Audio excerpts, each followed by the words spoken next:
میکس تولیدي شرکت په ورځني ډول له 2000 څخه تر 3000 پورې جمپرونه تولید کوي. د یاد شرکت مسؤلین وایي په کابل ښار کې د ترکیې او نورو بهرنیو هیوادونو په شان د لوړ کیفیت جمپرونه او وسکټونه تولیدوي چې 2000 کسانو ته یې په مستقیمه توګه د کار زمینه برابره کړې ده.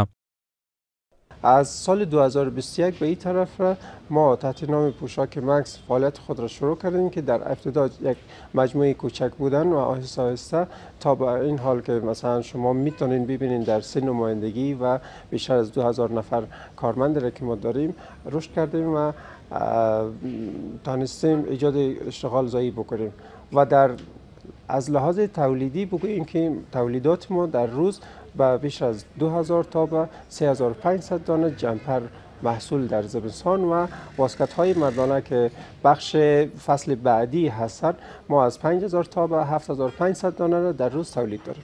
فعلا در همین بخش مرکزی که شما میبینین ما حدود 1000 نفر هستن و در کل به شکل عمومی در دو شعبه دیگه ما همچنان که شما انشالله اگر فرصت شد بریم از نزدیک ببینیم حدود 2000 نفر را ما به شکل رسمی کارمند داریم و همراه ما کار میکنیم. این جمپرها که است مثلا ما جای دیگه هم کار کردیم مثل ایران اینجا این جمپرها مثلا هم مدلایشان عالی است هم از نگاه کیفیت و پارچش خوبیش میباشه. ما کار کردیم هر مدلی به هر سلیقه داره مثلا هم جوان میتونه بپوشه هم سن بالا.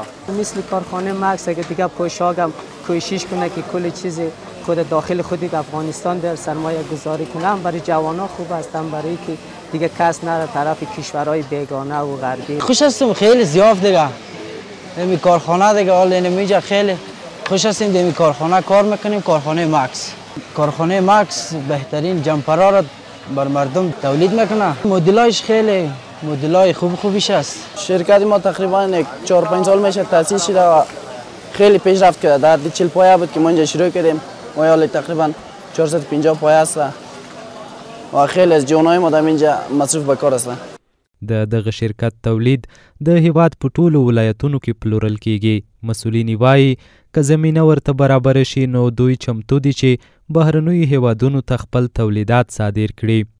در افغانستان تانستیم بازارهایی که چی عمده و چی پرچون باشه را هماهنگی بکنیم و برایشان به دسترسشان بدیم که نه تنها در کابل بلکه در تمامی ولایات چی به شکل عمده چی به شکل پرچون اجناس و محصولات ما می باشند. دوستانی که از محصولات افغانی میخواین خریداری بکنن از پوشاک مکس خریداری بکنن ما در خدمتشان هستیم.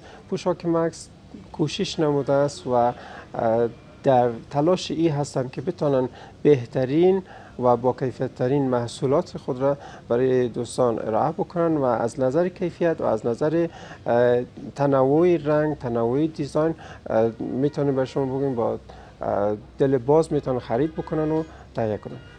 د یادونې وړ ده چې د هیواد داخلي تولیدات لوړ کیفیت لري چې بیې هم تر بهرنیو تولیداتو ټیټې دي.